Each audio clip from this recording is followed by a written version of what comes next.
And once again, just as you rejoin us, we are set to go back to racing here at Michigan Speedway. This will complete the 153rd lap. Green flag, green flag. The leader of the race is Michael Waltrip, with Elliott Sadler second, and Jimmy Spencer, Mark Martin, and Jeff Burton, but the positions are going to shuffle as they head for the corner. Boy, this is going to be a real mess. Here goes Mark Martin trying to get Michael Waltrip very behind the racetrack. It's like he missed a shift or something. Well, either has a flat or something. Goes Earnhardt by Kenny Wallace. Here comes Jerry Nadeau, John Andretti. They're everywhere on both sides, Kenny.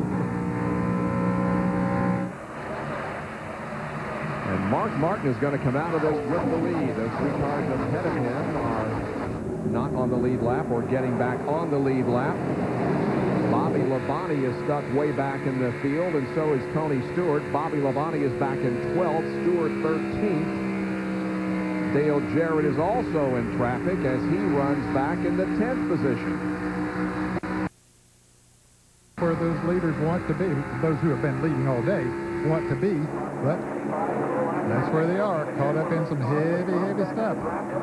And there's Tony Stewart trying to go by on the outside. Matt Kenseth, the DeWalt car, still in the lead lap. Meanwhile, they're going to be four abreast off the corner. Kenny Schrader up on top. Stewart looks high, looks low. 58 car of Hutch Strickland now under attack from Bob Labonte and Tony Stewart. DJ gets by Matt Kenseth. And Jeff Gordon trying to get by Jerry Nadeau just to the left side of our screen.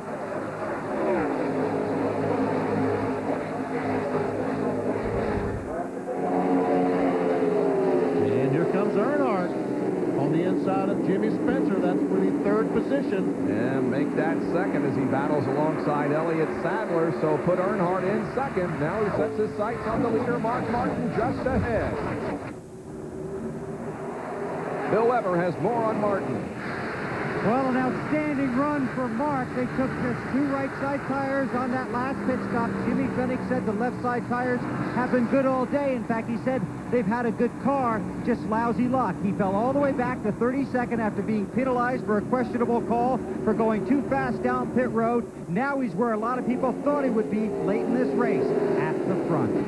Mark Martin has finished in the top 10 in all 5 points races in this car that he's competed in this season, including the 4 top 5 efforts. The car debuted at the Winston. Here is Jarrett now. Oh, point leader tried to squeeze up in front of Hutch Strickland. There wasn't quite enough room. He had to once again squeeze out of the throttle, look to run out of Hutch Strickland has him. Hutch Strickland running at 11. Dale Jarrett in 12th position. And Earnhardt takes the lead. He is awfully strong this afternoon.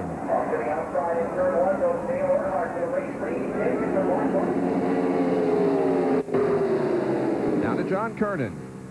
That's a brand new car for Dale Earnhardt. The only problem they had was fixing the tight condition. Now they apparently have that fixed. I should say another problem that they had was with the fuel receptacle. The seal is not very good, so he was actually leaking some fuel from the car while running at speed out on the racetrack. But they still think, even though he leaked a little fuel, that he should be able to go the final, what was it, 47, 48 laps under green to the finish.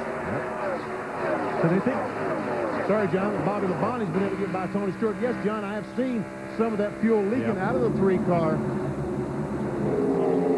Here comes John Andretti to the inside of the 58 car and running side by side. 18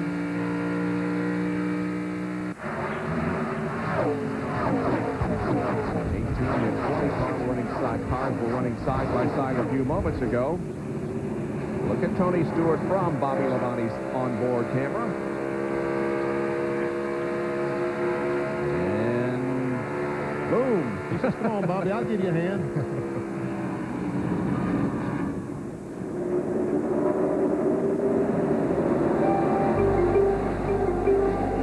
Ever see the fuel once again? And Earnhardt's losing a lot of fuel, man. Yes, he is. And boy, if it's going to be marginal, losing that much fuel is going to fit it even more marginal. Because a gallon of fuel might be the difference between making it and not making it. Jeremy Mayfield goes a lap down. He's in 20th position. You know, the last caution flag when we saw Kevin LePage go around, and I wonder if he'd gotten bumped from behind. Will we finally have an onboard camera out of Kenny Ross's State Fair onboard camera? And watch as he comes off turn 4. The white car in front is Kevin LePage. LePage gets up in the loose stuff and just basically loses control off turn 4. So Kenny has been absolved. Absolutely. From the angle that we saw, it looked like there may have been some contact, but absolutely not. Jeff Gordon's been able to get by Jimmy Spencer. Oh, and here's Tony Stewart on the 8. Tony, the racetrack to the right there. Ooh, that's I think Burton spins and crashes. Here goes spin, here goes spin. Stay down, stay down, stay down, stay down. Boy, that was a rookie mistake there. He got that car all 4 wheels down on the flat part. It had no way to go but up coming out through there, and Jeff Burton was in the way. Man, oh, man. And Bill Elliott is going to be able to make up one of his laps if Jeff Burton tries to drive a wrecked race car away. So it's not been a good day for the Burton family at Michigan. It definitely has not. Heel comes down now to take the caution flag for the 6th time this afternoon. Watch it again. They're coming off corner number 4. You see the yellow car, the orange car of Tony Stewart get all the way down on the flat. And when he comes back up, there's Jeff Burton. He clips him just enough to get him out of control. Now, certainly Tony had a run and the speed to get down there, but you get those cars, all 4 wheels down on the flat part of the racetrack, you're going to have a tough time controlling that race car. And one reason that Jeff Burton spun, because when Tony came back up in front of him so abruptly, he backed off the gas. Mm-hmm. And these cars with the locker gears, with more stagger in the rear, when you back off that gas, it will jerk the car sideways. Down to John Kernan. Tony Stewart told his crew chief Greg Zippadelli that Burton more or less, as he got the run, that Burton came down and forced him to go down on the flat of the racetrack. He did not do that by design, do that on purpose. And I don't think I can't see it from this side as we look at it from Burton's in-car, that there's enough damage on Tony's car. They've talked about it, and I don't think he'll come in. You might have a better look at the damage on the right side of that car than I have.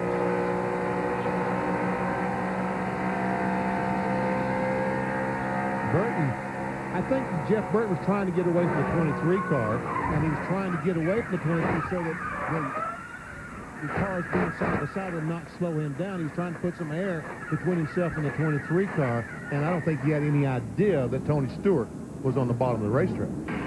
Burton has made it to pit road. They changed the tires and get the sheet metal from the left rear of the car, and Jeff Burton goes back into competition, but probably not in a winning mode anymore. We'll be right back.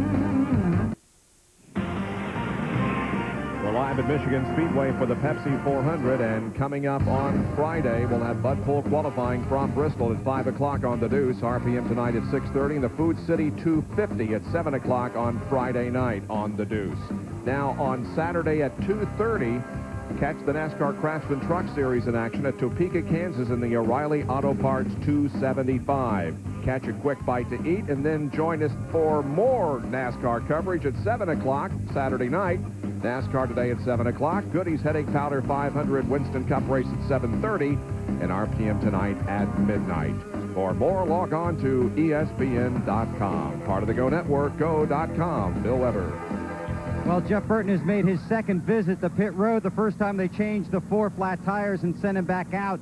Now they've taken off the left rear. They're going to have to cut out some rubber from the shredded left rear tire.